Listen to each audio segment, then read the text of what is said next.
City, nagdaos ng kanilang 2025 Mid-Year Learning and Development Activity o MILDA sa Puerto Galera, Mindoro. At para sa mga detalye, live nating makakausap ang ating field reporter na si Nicker Morota upang magulat ng kaganapan mula sa Bamboo House, Puerto Galera. Pasok! Salamat, Hildred Trost. Andito ako ngayon sa Puerto Galera para ibalita ang kaganapan sa Happy 100 Cheer ng NRCP, kung saan may kumanta ng may kumanta ng meow meow meow meow habang sinasabi ang spices. At balitang balita, may isang hepe ng NRCP na pang macho dance yung galawan. I-interview po natin niya, sir. Hello po. Ano po yung goals natin sa 100 years ng NRCP?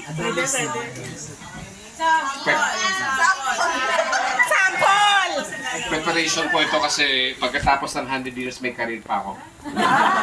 Yeah, preparation. At may mga kasama pa po kaming nagpa-practice na para sa 100 years. Yung sample mamaya na lang. Maraming salamat, Doc Jerry. Okay. Bukod doon, pinangunahan din ng Yellow Team ang kanilang cheer dyan sa gamit ang 10-20 dance. Miss Lani, kasama ko ngayon si Miss Lani. Ano po masasabi niyo sa cheer ng Green Team? Isang pag-uulat po mula dito sa Puerto Galera. Masasabi ko po sa sablay na pag-perform ng 10-20 sumabit.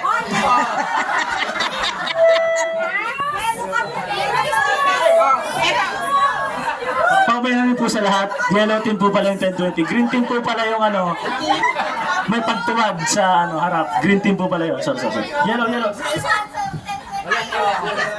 Kasi sabi mo yellow yun eh.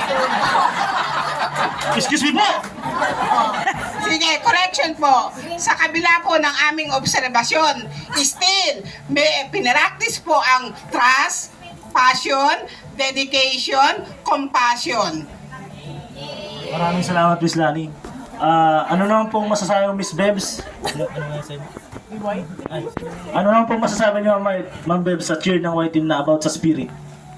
Ayun, kahit puting-puti na sila kahapon, naitawid naman nila yung spirit at saka yung grit for 100 years cheer. Yes, maraming salamat po, Miss Bebs. At ito po aking Karen Maro. Ano pong masasabi mo sa cheer ng Team Kwek Kwek? Mahusay naman ang pagkakaluto sa Team Kwek Kwek. May koordinasyon ng bawat isa. Yan. Mukhang mahusay daw pakakaluto, kulang lang sa suka ang Team Kwek Kwek. At ayun po ang balitang balita dito sa Puerto Galera. Maraming salamat po. Back to studio.